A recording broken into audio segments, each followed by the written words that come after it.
स्वागत है आपका हमारे YouTube चैनल मैथ जर्नी में।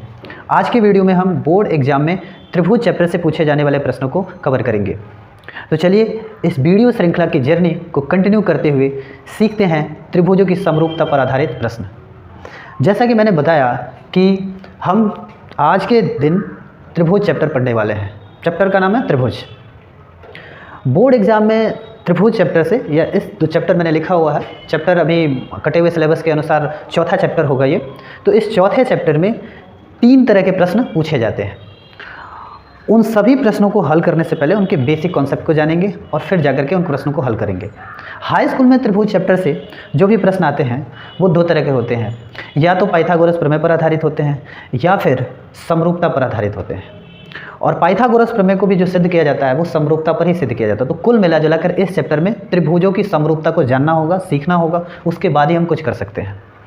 तो सबसे पहले जानते हैं त्रिभुजों की समरूपता क्या होती है। त्रिभुजों की समरूपता, त्रिभुजों की समरूपता हम इन 2 त्रिभुजों से समझते हैं कि कब कोई 2 त्रिभुज आपस में समरूप होते हैं।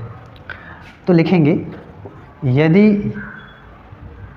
त्रिभुज ABC तथा त्रिभुज PQR में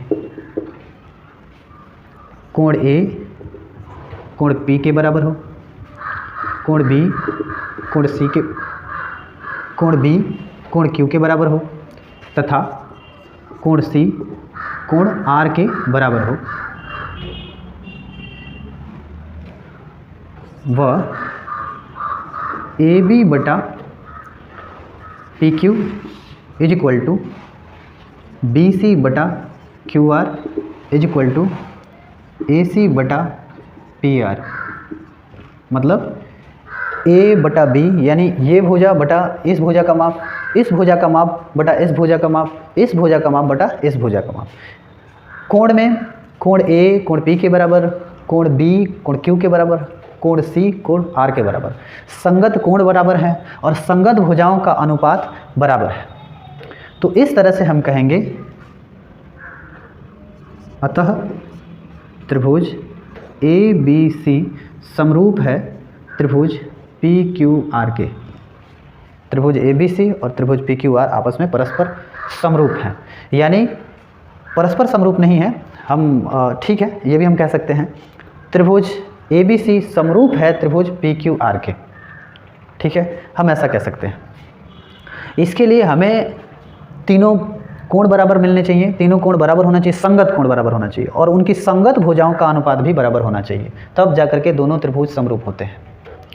तो मुझे लगता है आपको समरूप समझ में आ गया है। अब इस बेसिक कॉन्सेप्ट को ही लेकर के कुछ क्वेश्चंस होंगे। ये इस चैप्टर का बेसिक कॉन्सेप्ट है, आधार भौतिक संकल्पना है, परिकल्पना है, और इसी परिकल्पना के आधार पर बाकी आगे जो भी प्रश्न होंगे। अब हम बात कर लेते हैं, बेसिक समझ गए आप लोग, इसका स्क्रीनशॉट ले सकते हैं। अब हम ये समझेंगे कि बोर्ड एग्जाम में कितने तरह के प्रश्न पूछे जाते हैं और वो प्रश्नों का प्रारूप कैसा होता है। तो देखिए, बोर्ड एग्जाम में 3 तरह के प्रश्न पूछे जाते हैं, उनको एक एक करके हम आपको बता देते हैं। अब हम ध्यान देंगे परीक्षा में पूछे जाने वाले प्रश्नों के प्रकार। तो जो पहला प्रकार है वो थेल्स प्रमेय पर आधारित है। पहला प्रश्न थेल्स प्रमेय पर आधारित है। तो इससे पहले कि हम इस पर आधारित प्रश्नों को कवर करें, उसको जानें, सीखें, हम ये जान लेते हैं थेल्स प्रमेय होता क्या है। थेल्स प्रमेय का कथन ये है कि यदि किसी त्रिभुज ABC, मतलब कोई भी त्रिभुज ले सकते, PQR भी ले सकते हैं, किसी त्रिभुज में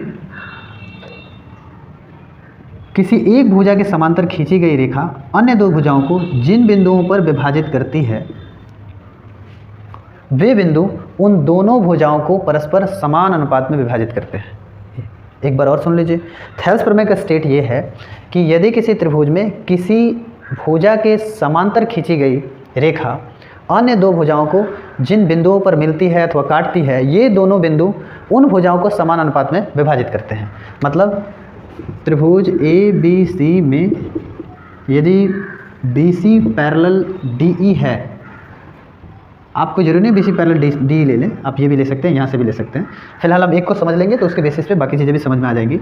तो BC के पैरेलल, BC के समांतर आप DE ले रहे हैं, तो ऐसा होता है थेल्स प्रमेय के अकॉर्डिंग कि AD बटा DB इज इक्वल टू, मतलब बराबर ए ई बटा ई सी, ये दोनों ही बराबर होते हैं। मतलब ऐसा कह सकते हैं, ओरली आप कह सकते हैं इतना बटा इतना बराबर इतना बटा इतना। ठीक है, ये थेल्स प्रमेय का कथन है, और थेल्स प्रमेय के कथन के अनुसार हमें एक समीकरण मिल जाता है। इस समीकरण का यूज करके हम प्रश्नों को हल करेंगे। यदि हम इस दोनों ही पक्षों में, समीकरण के दोनों ही पक्षों में एक जोड़ दें तो हमें एक फैक्ट और मिल जाएगा। यहाँ लिखते हैं दोनों पक्षों में एक जोड़ने पर, दोनों पक्षों में एक जोड़ते हैं, ए डी बटा D B plus 1 is equal to A E बटा ई सी प्लस 1। प्लस 1 जोड़ते तो क्या होता है, इसका गुणा ऐसे करेंगे, यहाँ पहले से ए डी है, प्लस 1 से गुणा करेंगे तो डी बी हो जाएगा, और बटा क्या हो जाएगा डी बी बराबर, इसका यहाँ गुणा कर लेंगे, पहले यहाँ ए लिख लेंगे, इसका यहाँ गुणा करेंगे, एक बार में गुणा करेंगे ई सी हो जाएगा, और बटा ई सी। अब आप यहाँ देख सकते हैं इस पुनः चित्र में ए डी और प्लस यानी धन बी डी है या डी बी है, तो इन दोनों को जोड़ दिया जाए तो वो पूरे ए बी के बराबर हो जाएगा। तो हम यहाँ लिख लेंगे ए बी और बटा डी बी बराबर, यहाँ भी दूसरी साइड भी वही है, ए ई और बटा ई सी, ये दोनों ही जोड़ दें तो ए सी के बराबर हो जाएगा। तो यहाँ हम लिख देंगे ए सी और बटा ई सी। एक समीकरण हमें और मिल जाता है, इसमें यह है कि पूरा और बटा निचला भाग, पूरी भुजा बटे निचला भाग, ये दोनों ही बराबर होते हैं। आप ऐसे याद रख सकते हो, मैंने याद रखने के लिए वैसे कहा। आप ऐसा भी कह सकते हैं, इसको समीकरण 1 मान लीजिए, इसको समीकरण 2 मान लीजिए, और अथवा लिख के आप ऐसा भी कह सकते हैं कि ऐसे ही करके एक जोड़ के आप प्रूव कर सकते हैं इनको पलट के, कि हमने यहाँ लिया था ये पूरा और बटा ये निचला भाग। आप ऐसा कर सकते हैं कि ए डी और बटा पूरा ए बी बराबर ए ई और बटा पूरा ए सी, और इस तरह से आप ये भी लिख सकते हैं, समीकरण इसको 3 लिख सकते हैं। तो हमने इसमें 3 तरह के, थेल्स प्रमेय मूलतः यही कहता है, लेकिन हम कुछ गणितीय तथ्यों का प्रयोग करके और कुछ और फैक्ट इसमें हम जोड़ लेते हैं। ठीक है, कुछ और फैक्ट हम प्राप्त कर लेते हैं गणितीय तथ्यों का यूज करके, गणितीय संक्रियाओं का प्रयोग करके। इसमें हमने सीखा कि किसी त्रिभुज में किसी भी भुजा के समांतर एक अन्य रेखा खींची गई हो तो वो दोनों भुजाओं को, इसके अतिरिक्त जो 2 भुजाएं हैं वो दोनों भुजाओं को जिन जिन बिंदुओं पर काटती हैं वे बिंदु भुजाओं को समान अनुपात में विभाजित करते हैं। ठीक है, ये हमने पढ़ लिया। अब इसमें इस स्टेट के अनुसार, इस कथन के अनुसार ए डी बटा बी डी बराबर ए ई बटा ई सी हमें प्राप्त हो गया। अब इसी को हमने एक जोड़ लिया, फिर पलट के एक बार एक जोड़ लिया, तो 2 फैक्ट हमें मिल जाते हैं। उसमें हम कह सकते हैं इतना और बटे पूरा, इतना बटे पूरा। एक और फैक्ट कह सकते हैं इतना बटे पूरा और इतना बटे पूरा, जो कि हमने इसमें उल्टा प्राप्त किया हुआ है। इसको चाहे तो हम दोनों पक्षों को पलट सकते हैं समीकरण 2 के, तो हमें मिल जाएगा नीचे वाला भाग बटे पूरा, यहाँ भी नीचे वाला भाग बटे पूरा। तो इस तरह से हमें 3 फैक्ट मिल गए कि इतना बटे इतना बराबर इतना बटे इतना, और दूसरा फैक्ट ये मिला कि इतना बटे पूरा बराबर इतना बटे पूरा। तीसरा में फैक्ट मिला नीचे वाला भाग यानी इतना बटे पूरा और इतना बटे पूरा। हम ऐसा कह सकते हैं। इतना मेरे कहने का आशय यह है कि आप केवल चित्रों से उसका आशय लगाएं। चित्र में आप जो हर चित्र में ABCD तो रहेगा नहीं, तो इसलिए मैंने आपको बता दिया कि इतना बटे पूरा और इतना बटे पूरा। आप ऊपर वाला भाग ले रहे हैं फिर पूरा ले रहे हैं, यहाँ भी ऊपर वाला भाग ले रहे हैं फिर पूरा ले रहे हैं। आप ऐसा भी कर सकते हैं निचला भाग बटे पूरा भाग, और यहाँ भी निचला भाग बटे पूरा भाग। तो ये 3 फैक्ट हमें प्राप्त हो गया। ठीक है, हम चाहें तो इसको ऐसे भी लिख सकते हैं। इस फैक्ट को हम लिख सकते हैं डी बी बटा ए बी बराबर ई सी बटा ए सी। यहाँ जैसा कि मैंने कहा कि नीचे वाला भाग बटा पूरा, नीचे वाला भाग ये है और बटे पूरा बराबर यहाँ नीचे वाला भाग और बटे पूरा, ऐसा हमने ले लिया। यहाँ भी वैसे ही है, ऊपर वाला भाग बटे पूरा होल और बराबर ऊपर वाला भाग बटे पूरा। मतलब ये 3 मूल रूप से आप ले लीजिए। इन तीनों के आधार पर हम किसी न किसी प्रश्न को सॉल्व कर सकते हैं जो थेल्स प्रमेय पर आधारित हो। तो थेल्स प्रमेय के लिए हम एक उदाहरण लेते हैं कि उनको यूज कैसे करें। मान लीजिए कि हमने एक त्रिभुज लिया PQR और हमने QR के समांतर एक रेखा खींच दी। ठीक है, जिसका नाम मान लीजिए TS है। TS समांतर है और उसमें ऐसा ये कहता है कि ये TP का वैल्यू 1.5 सेंटीमीटर है, 1.5 सेंटीमीटर है। TQ का वैल्यू जो है, मान जो है वो 3 सेंटीमीटर है। पी एस का मान जो है वो 1 सेंटीमीटर है और एस आर का वैल्यू हमें पता नहीं है। मतलब ये भी पता है, ये भी पता है, ये भी पता है, ये नहीं पता है। तो आप ये देख रहे हैं इसमें कि जो ये समांतर रेखा है त्रिभुज के एक भुजा के समांतर है, वो अन्य दो भुजाओं को बराबर दो भुजाओं को टी और एस पे काट रही है।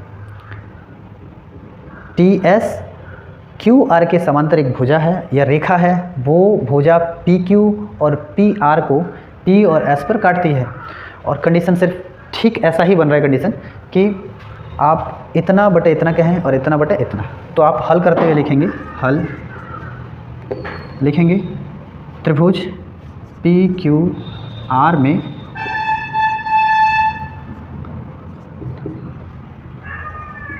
टी एस समांतर क्यू आर, इसलिए हम लिख सकते हैं पी टी बटा पी क्यू बराबर पी एस बटा एस आर। किससे? यहाँ रेफरेंस दे देंगे थेल्स प्रमेय। ऐसा किससे होगा? थेल्स प्रमेय से लिख देंगे, थेल्स प्रमेय से। अब पी टी का जो मान है वो 1.5 है। आप चाहें तो यहाँ सेंटीमीटर लिख सकते हैं, सेंटीमीटर से सेंटीमीटर कैंसिल हो जाएगा, इसलिए मैं नहीं लिख रहा हूँ। टी क्यू का जो मान है वो 3 है, पी एस का मान 1 है और एस आर का मान पता नहीं है, तो एस आर को एस आर ही रहने देंगे। अब हम इसके हर को इधर पक्षांतर कर लेंगे, 1.5 गुणे एस आर हो जाएगा। इधर हर में है, इधर ये गुणा में हो जाएगा, भाग में है गुणा में हो जाएगा, बराबर इसके हर को हम इधर मतलब क्रॉस मल्टीप्लिकेशन कर लेंगे। तो 3 एकम कितना हो जाएगा? 3 हो जाएगा। अब आप 1.5 को पुनः इधर पक्षांतर कर देंगे दाहिनी तरफ, दाहिने पक्ष में पक्षांतर करेंगे, 3/1.5 होगा। इधर ये गुणा में, इधर भाग में जाएगा। एस आर का जो मान है वो 3/1.5 आया। अब ये दशमलव हटाने के लिए हम 10 से गुणा कर देंगे। एक स्थान से दशमलव है, इसलिए 1 लिख के 1 0 लिखते हैं। अब जब हर में 10 से गुणा कर दिए तो अंश में भी 10 से गुणा करना पड़ेगा। तो ये हो जाएगा 3 दहा में 30 और 15 दहा में 150। 15 से 10 का गुणा करेंगे तो 150 होगा। एक स्थान पे दशमलव है तो इधर से काउंट करके एक स्थान पे दशमलव लगा देंगे। तो ये हो गया 15, 15.0 का मतलब 15, 15 दूनी कितना हो जाएगा? 30 हो जाएगा। तो यहाँ कितना आया? 15 दूनी 30, 2 सेंटीमीटर आया। तो लिखेंगे अतः एस आर का मान 2 सेंटीमीटर होगा, ऐसा हम लिख सकते हैं। तो इस तरह से इस तरह के जो भी प्रश्न आएंगे आप उसको थेल्स प्रमेय पर आधारित करके और या तो इसका यूज कर लेंगे या तो इसका यूज कर लेंगे या तो इसका यूज कर लेंगे। अब यदि मान लीजिए कि आपको इसका यूज करके, इस फैक्ट का यूज करके आपको नहीं सॉल्व करना है, आपको इस फैक्ट का यूज करके सॉल्व करना है, तो कैसे सॉल्व करेंगे? तो चलिए उसको भी समझ लेते हैं। तो हम अब इसको भी यूज करके और इसको हल कर सकते हैं। कैसे? ये कहता है कि नीचे वाला भाग बटे पूरा और नीचे वाला भाग बटे पूरा। तो यहाँ हम रख लेते हैं नीचे वाला भाग है पी क्यू और पूरा भाग को हम कहेंगे पी क्यू। यहाँ भी नीचे वाला भाग है एस आर और पूरा है पी आर। टी क्यू का जो मान है वो 3 है, तो 3 सेंटीमीटर, अब सेंटीमीटर यहाँ लिख सकते हैं 3 सेंटीमीटर। पी क्यू का जो मान है वो इन दोनों मानों के योग के बराबर होगा। दोनों मानों को जोड़ेंगे तब तो पी क्यू, इतना और इतना दोनों को जोड़ के पी क्यू आएगा। तो 3 धन 1.5 बराबर एस आर का तो मान ही पता नहीं है, इसी का मान पता करना है, ज्ञात करना है। पी आर फिर से इन दोनों मानों को जोड़ के आएगा। तो इसका मान तो हमें पता है 1, लेकिन इसका मान नहीं पता, इसके मान को एस आर का एस आर ही लिखिए, ठीक है। अब यहाँ 3 है, इन दोनों को जोड़ेंगे तो 3 1 4 हो जाएगा, 4.5 हो जाएगा बराबर एस आर बटा 1 धन एस आर। अब आप क्रॉस मल्टीप्लिकेशन कर सकते हैं, इसके हर से इसके अंश का गुणा और इसके हर से इसके अंश का है। मतलब इसको इस तरफ पक्षांतर करेंगे तो गुणा में होगा, इसको इस तरफ पक्षांतर करेंगे तो गुणा में होगा। तो 3 गुणे 1 धन एस आर होगा बराबर, इसको इससे गुणा करेंगे तो 4.5 और एस आर हो जाएगा, ठीक है। 3 से हम इसका गुणा कर लेते हैं, 3 से 1 का गुणा करेंगे तो 3 एकम 3, 3 से एस आर का भी गुणा करना पड़ेगा। तो 3 एस आर हो जाएगा बराबर 4.5 एस आर हो जाएगा यहाँ। अब हम एस आर और एस आर को एक तरफ कर लेंगे ताकि हमें एस आर का वैल्यू पता चल सके। हम इसको इधर पक्षांतर करेंगे, पहले से यहाँ है 4.5 एस आर, इधर एस आर धन में है, इधर होगा ऋण में 3 एस आर, दाहिनी तरफ ले जाएंगे धन में हो जाएगा। तो यहाँ 4.5 एस आर को हम 3 एस आर से घटाएंगे तो हो जाएगा 1.5, यहाँ हो जाएगा 3 बराबर 1.5 एस आर। अब एस आर को आप इधर रहने दीजिए और इसको पक्षांतर कर दीजिए। पक्षांतर कर देंगे तो 3 यहाँ पहले से है, ये 1.5 इधर गुणा में है, इधर जाएगा तो भाग में हो जाएगा, दूसरी तरफ 1.5 बराबर एस आर हो जाएगा ये, ठीक है। अब वही प्रोसेस फिर 10 से गुणा कर लेंगे, 10 से गुणा करेंगे तो ये काटेंगे, फिर 15 दूनी 30 होगा, एस आर लिख देंगे, अथवा एस आर बराबर 2 सेंटीमीटर। 15 दूनी 30 होगा तो यहाँ 2 सेंटीमीटर हो जाएगा। तो आप इस तरह से भी आपने देखा 2 सेंटीमीटर आया। आप इसको भी यूज करते तो वही होता जो परिणाम यहाँ आया है। तो आप इन तीनों में से किसी का भी यूज करके जब जैसी परिस्थिति हो, अब आप इस तरह से सॉल्व करेंगे थोड़ा लंबा होगा। इसलिए यहाँ हमने देखा कि इतना और इतना अलग अलग सेपरेट दिया हुआ है, अलग अलग दिया हुआ है, तो हमें तरीका वो पहले वाला, ये वाला तरीका लागू करना चाहिए। ये वाले तरीके से जल्दी आंसर आ जाएगा, समय की बचत होगी। मैंने सिर्फ आपको समझाने के लिए ऐसा किया कि अगर आप इस पे चाहें तो इस फैक्ट पे भी प्रश्न को, इस समीकरण से भी प्रश्न को हल कर सकते हैं, इस समीकरण से भी प्रश्न को हल कर सकते हैं। तीनों से इस तरह के प्रश्नों को आप चाहें तो हल कर सकते हैं। तो मुझे लगता है आपका थेल्स प्रमेय क्लियर हुआ। कोई डाउट हो तो आप कमेंट भेज सकते हैं, कमेंट लिख सकते हैं।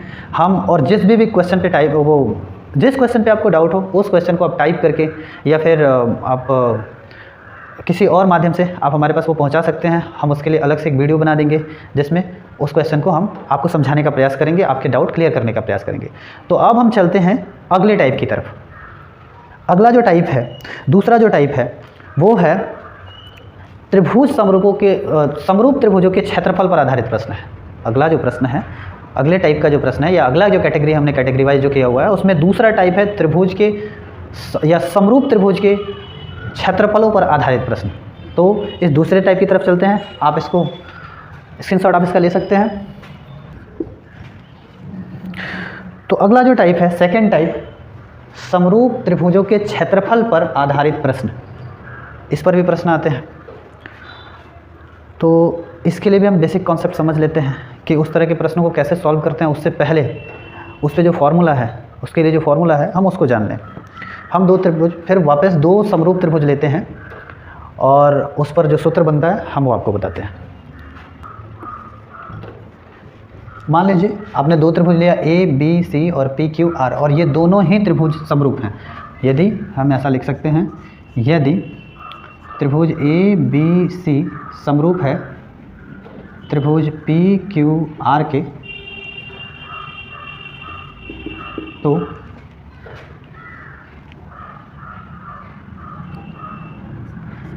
त्रिभुज ए बी सी का क्षेत्रफल बटा त्रिभुज पी क्यू आर का क्षेत्रफल बराबर इनकी संगत भुजाओं का, ए बी सी आप ले रहे हैं तो यहाँ पी क्यू आर ले रहे हैं, तो संगत भुजा ए बी का पी क्यू हुआ और बी सी का क्यू आर हुआ और आर पी का ए सी या सी ए हुआ।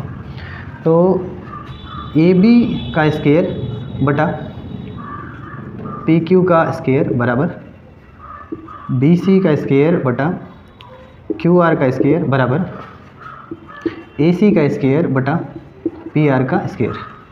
मतलब यदि कोई दो त्रिभुज आपस में समरूप हैं, यदि एक त्रिभुज दूसरे त्रिभुज के समरूप है, तो उनके क्षेत्रफलों का अनुपात उनके संगत भुजाओं के वर्गों के अनुपात के बराबर होता है।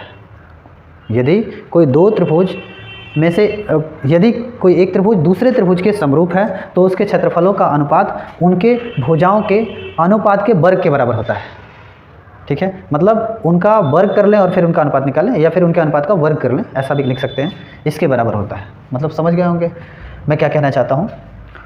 तो इस पर जब आधारित प्रश्न आते हैं, जैसे कि मान लीजिए ऐसा कह देता है कि एक त्रिभुज का क्षेत्रफल जो है वो 81 वर्ग सेंटीमीटर है और दूसरे त्रिभुज का क्षेत्रफल, मान लीजिए इस त्रिभुज का क्षेत्रफल जो है वो 144 वर्ग सेंटीमीटर है। दो त्रिभुज हैं और दोनों ही समरूप हैं, तो लिखेंगे चूँकि त्रिभुज ए बी सी समरूप त्रिभुज पी क्यू आर, इसलिए त्रिभुज ए बी सी का क्षेत्रफल बटा त्रिभुज पी क्यू आर का क्षेत्रफल बराबर। अब इस क्वेश्चन में ऐसा पूछ सकता है कि ए बी और पी क्यू का अनुपात बताइए। ए बी और पी क्यू का अनुपात, प्रश्न यह है कि त्रिभुज ए बी सी और पी क्यू आर समरूप हैं यदि उनके क्षेत्रफल क्रमशः 81 वर्ग सेंटीमीटर और 144 वर्ग सेंटीमीटर हैं, तो उनके भुजा ए बी और दूसरे पी क्यू का अनुपात ज्ञात कीजिए। यानी उनकी भुजाओं का अनुपात ज्ञात कीजिए। कोई जरूरी नहीं कि ए बी और पी क्यू कोई एक ले, किसी भी भुजा का अनुपात। तो हम किसी एक भुजा को ले लेते हैं, यहाँ कंसीडर कर लेते हैं ए बी और बटा पी क्यू का आप होल स्क्वायर भी लिख सकते हैं और चाहे तो पर्सनल स्क्वायर भी लिख सकते हैं। आप ऐसा भी लिख सकते हैं, आप ऐसा भी लिख सकते हैं। अब चूंकि हम ये जानते हैं इस त्रिभुज का क्षेत्रफल इसमें दिया हुआ है 81 वर्ग सेंटीमीटर और दूसरे का दिया हुआ है 144 वर्ग सेंटीमीटर। सेंटीमीटर से सेंटीमीटर कैंसिल हो गया और यहाँ AB और बटा PQ है और उस पर 2 घात है, दोनों पक्षों को हम पलट देंगे। यहाँ होगा AB बटा PQ पर 2 घात बराबर 81 और बटा 144। ये जो 2 घात है उसको इस तरफ पक्षांतर करेंगे तो वर्ग का उल्टा वर्गमूल हो जाएगा, यहाँ हो जाएगा वर्गमूल। ठीक है, ये वर्ग में था, इधर की तरफ पक्षांतर किया तो वर्गमूल हो गया। अब वर्गमूल इसका निकाल लेंगे। 81 का वर्गमूल 9 9 81, 144 का वर्गमूल 12 होगा, 12 में 12 का गुणा कर देंगे 144 होगा। तो 2 बार 12 है तो 1 बार बाहर जोड़ा बन के 1 निकलेगा। इसको थोड़ा छोटा कर लेते हैं। 3 तिहाई 9 और 3 चौको 12, दोनों ही 3 से विभाजित हैं तो सरल अनुपात जो इसका हुआ 3/4 का हुआ। तो यहाँ लिख सकते हैं, अथवा AB जो ये बटा है उसको चाहें तो हम अनुपात में लिख सकते हैं। तो AB अनुपात PQ बराबर, इसको भी अनुपात में बदल लेंगे, 3 संबंध है 4, इसको ऐसा लिख सकते हैं। तो आप इसको लिख सकते हैं AB संबंध है PQ बराबर 3 संबंध है 4। तो लिखेंगे अतः उन त्रिभुजों के भुजाओं का अनुपात 3 संबंध है 4 होगा। तो इस तरह के भी प्रश्न आते हैं और इस तरह के प्रश्न आप लोग ऐसे हल करेंगे जैसे मैंने आपको अभी बताया। ये दूसरा टाइप क्लियर हुआ। और इस तरह के प्रश्न या तो 1 नंबर में आते हैं या तो फिर बहुविकल्पी में आते हैं। कभी कभी 2 नंबर में थोड़ा सा कॉम्प्लिकेशन पैदा करके और 2 नंबर में कर दिया जाता है इसको, 2 नंबर के क्वेश्चन में भी आते हैं। तो 1 नंबर या 2 नंबर के क्वेश्चन होते हैं, ज़्यादा हार्ड क्वेश्चन होंगे नहीं। अगर आप चाहें, आपको वर्ग वर्गमूल निकालना आता है तो आप चाहें तो बिना कॉपी कलम के भी आप इसको हल कर सकते हैं, बिना इसको लिखे भी हल कर सकते हैं। तो अब हम चलते हैं अपने तीसरे टाइप की तरफ। तीसरा जो टाइप होगा वो पाइथागोरस प्रमेय पर आधारित प्रश्न होगा। और पाइथागोरस प्रमेय आप छोटी कक्षाओं में भी पढ़ चुके हैं, लगभग 7 या 8 में आपने पढ़ा होगा, लेकिन फिर से हम आपको रिमाइंड करा देते हैं पाइथागोरस प्रमेय क्या होता है। पाइथागोरस प्रमेय पहले पढ़ लेंगे और फिर उस पर आधारित कुछ प्रश्न होंगे, उनमें से एक आध प्रश्न हम हल कर लेंगे ताकि वो टाइप भी आपका क्लियर हो जाए। तो चलिए हम अपने तीसरे टाइप की तरफ चलते हैं। अगला जो टाइप है पाइथागोरस प्रमेय पर आधारित प्रश्नों का है। तो इससे पहले कि हम इस पर आधारित प्रश्नों को सॉल्व करें, हम ये जान लेते हैं कि पाइथागोरस प्रमेय क्या होता है। वैसे आप लोग जानते होंगे, लेकिन एक बार हम आपको फिर रिमाइंड करवा देते हैं। पाइथागोरस प्रमेय कहता है, उसका स्टेटमेंट है कि किसी समकोण त्रिभुज में, समकोण त्रिभुज का मतलब कि ऐसा त्रिभुज जिसमें एक कोण कम से कम 90 अंश का हो, और एक ही कोण पॉसिबल है भी, एक से अधिक कोण होंगे नहीं। एक से अधिक कोण होंगे तो 90 और 90 180 हो जाएगा, और त्रिभुज के तीनों अंतःकोणों का योगफल 180 होता है। 2 ही 80 हो जाएंगे 180, तो फिर तीसरे को मिल ही नहीं पाएगा, तीसरा कोण ही नहीं बनेगा, और तीसरा कोण नहीं बनेगा तो त्रिभुज नहीं होगा। तो इस तरह से एक कोण 90 अंश का होता है। वह त्रिभुज जिसमें एक कोण 90 अंश का हो उसे समकोण त्रिभुज कहते हैं। तो एक कोण जब 90 अंश का हो जाएगा तो बाकी दोनों 90 अंश से कम होंगे, तो इन दोनों को न्यून कोण कहा जाता है। और ये हो गया आपका समकोण। जो सीधा भुजा खड़ा होता है आधार पे, उसको हम लंब कहते हैं। ये आपका हो गया लंब और ये हो गया आपका आधार। लंब और आधार एक दूसरे से मिल करके 90 डिग्री का एंगल यानी समकोण बनाते हैं, और 90 डिग्री के ठीक सामने वाली भुजा को कर्ण कहते हैं। अंग्रेजी में इसको आप बेस कह सकते हैं, इसको आप कह सकते हैं परपेंडिकुलर,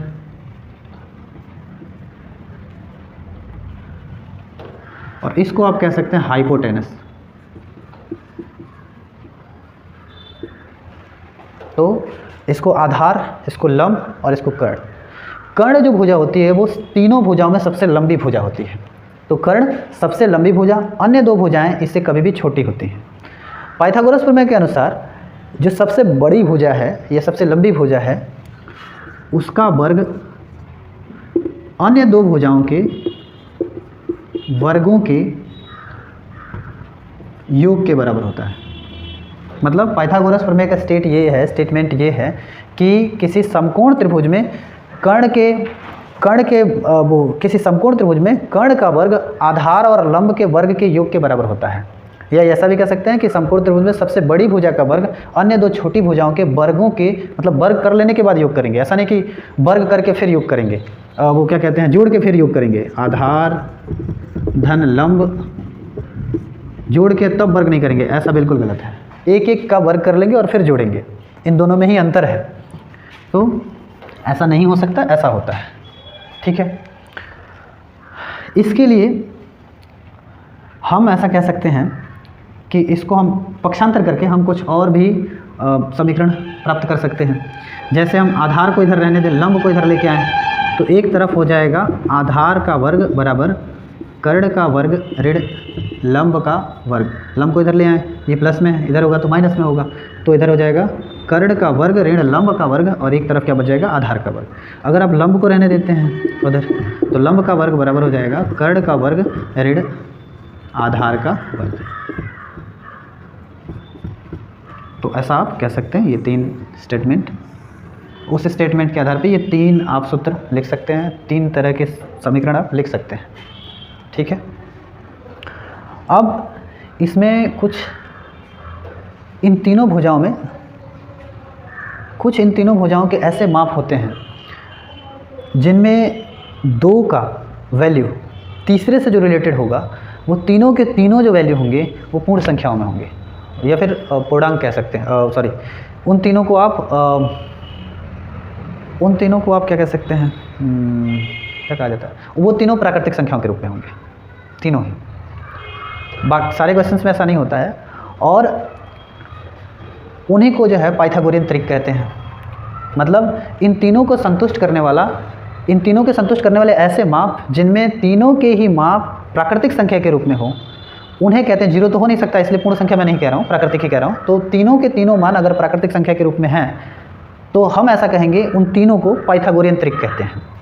तो हम जान लेते हैं थोड़ा पाइथागोरियन त्रिक के बारे में। पाइथागोरियन त्रिक,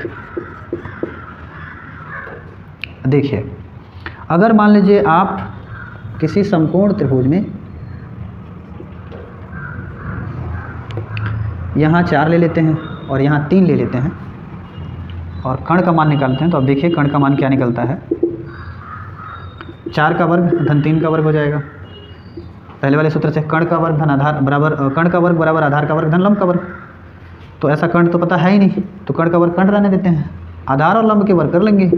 4 गुणे 4, 4 पर 2 तो 4 गुणे 4, 4 चौको 16, और 3 गुणे 3, 3 3 9, 16 9 होगा 25, 16 9 25 होगा। अब वर्ग को आप इधर पक्षांतर कर दें, तो कर्ण का जो मान होगा वो 25 के वर्गमूल के बराबर होगा।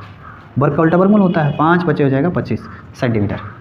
अगर सब सेंटीमीटर है, ये दोनों सेंटीमीटर में हैं, तो आप ये सेंटीमीटर में रख लेंगे, मीटर में होगा तो मीटर में रख लेंगे, जिस भी यूनिट में ये दोनों होंगे। तो आपने देखा कि आधार 4 सेंटीमीटर का है, लंब 3 सेंटीमीटर का है और कर्ण 5 सेंटीमीटर का, ये तीनों ही प्राकृतिक संख्या हैं। तो इस तरह से 3 4 5 किसी समकोण त्रिभुज के लिए पाइथागोरियन त्रिक होगा। पाइथागोरियन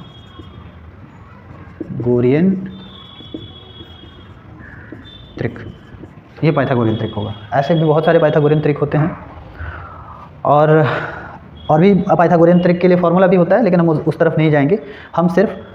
हमने सिर्फ ये समझ लिया कि पाइथागोरस प्रमेय क्या होता है और इनके तीनों भुजाओं में किस तरह का संबंध होता है, ये हमने जान लिया। इतना काफ़ी है।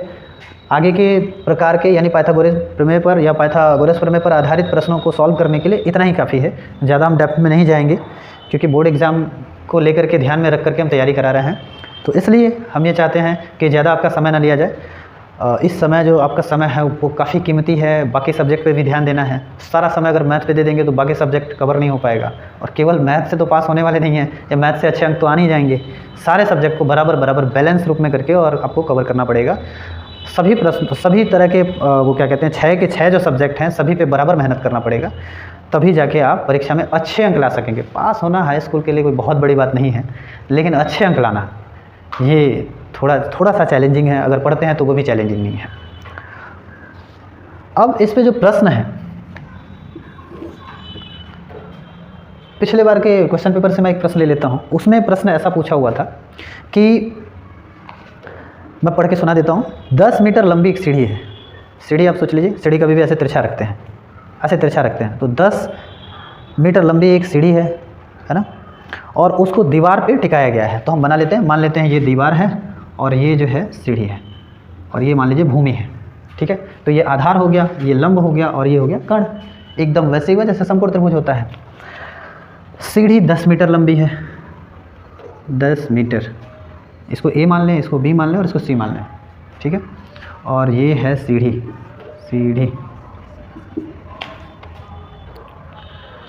वो कह रहा है दीवार पर टिकाने के लिए भूमि से 8 मीटर की ऊंचाई पर स्थित एक खिड़की तक पहुंचती है।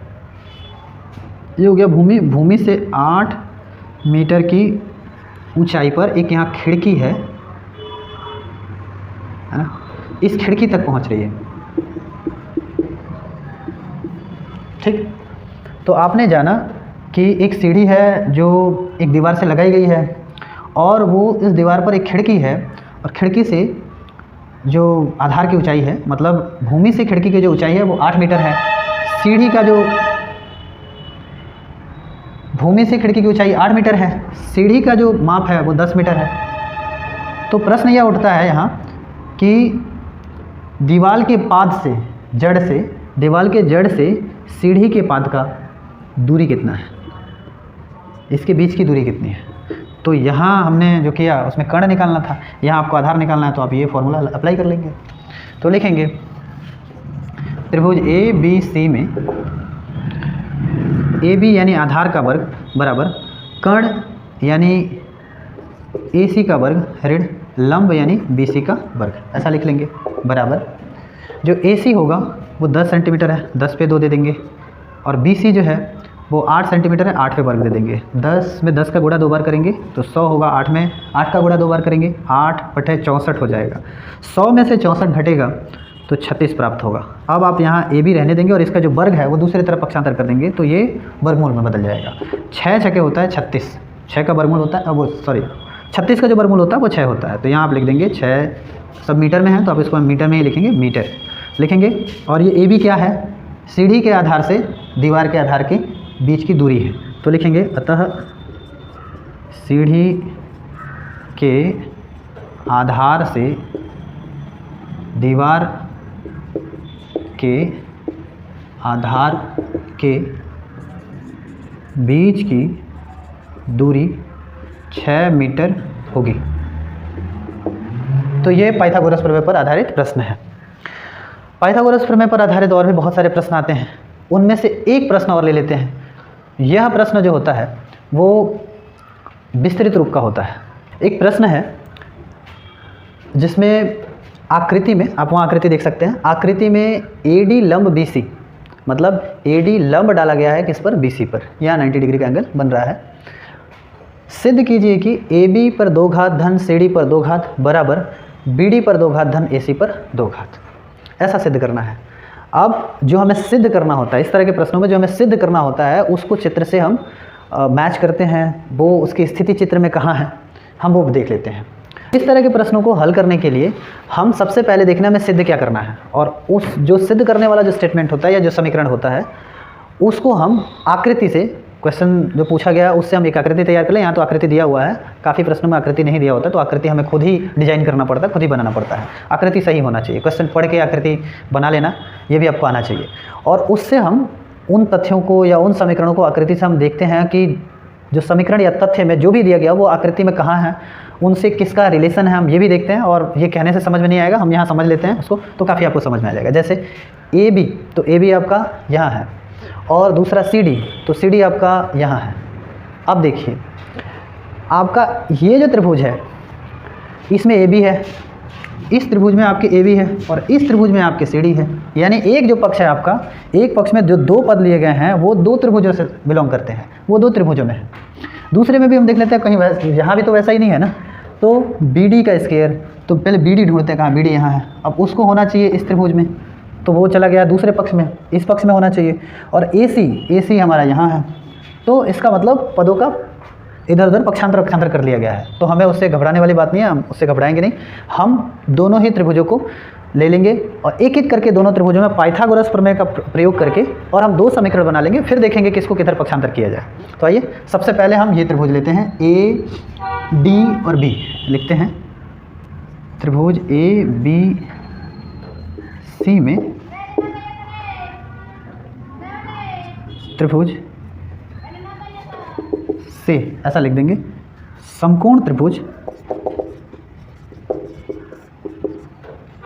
ADB लेने पर, ठीक है।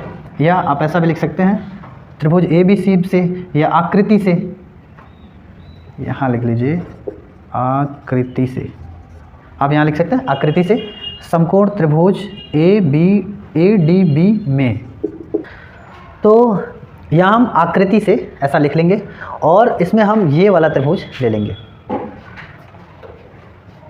इसमें हम ये वाला त्रिभुज ले लेंगे, त्रिभुज ADB लिख लेंगे, समकोण त्रिभुज ADB में। और हम तीनों भुजाओं को देख लेंगे, AB, AD और BD, और इन तीनों भुजाओं को देखेंगे। यहाँ जो सिद्ध करना है उसमें क्या ऐसी कोई भुजा है जो नहीं लेना है। पाइथागोरस प्रमेय में तो आपको तीनों लेना पड़ेगा, ये मजबूरी है, लेकिन कुछ इस ढंग से रखेंगे कि उस भुजा को ले भी लिया जाए और वो भुजा जो है इसमें सम्मिलित भी ना हो। तो इसमें हम ये देख रहे हैं कि AD कहीं नहीं है, AB है, CD है, BD है, AC है, AD कहीं नहीं है। तो AD को एक पक्ष में ले लेंगे, हम यहाँ लिख लेंगे AD का स्क्वायर। अब पाइथागोरस प्रमेय के अनुसार देखा जाए तो ये 90 अंश है। 90 अंश में इस सामने वाला जो होगा वो कर्ण होगा, 90 अंश के ठीक सामने वाला कर्ण होता है। बाकी दोनों को किसी को आप लंब किसी को आधार कह सकते हैं, तो आप इसको लंब मान लीजिए।